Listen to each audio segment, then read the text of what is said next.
Chlamydia.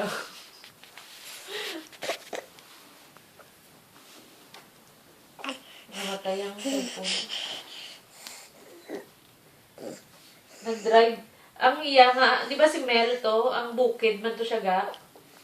Sabi niya, siling ni Richie, Mel, ma-drive pa daw siya 2 hours para makapunta ng Walmart.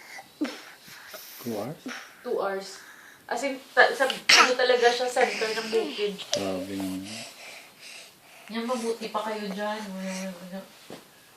Yan, mabuang na siya ko, no? Ang sabi na, manuga, para mag-settle.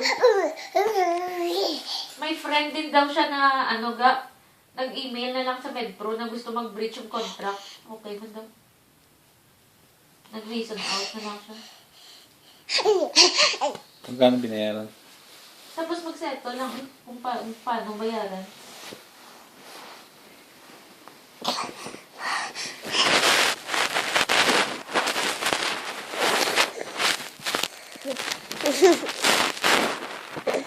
Yeah.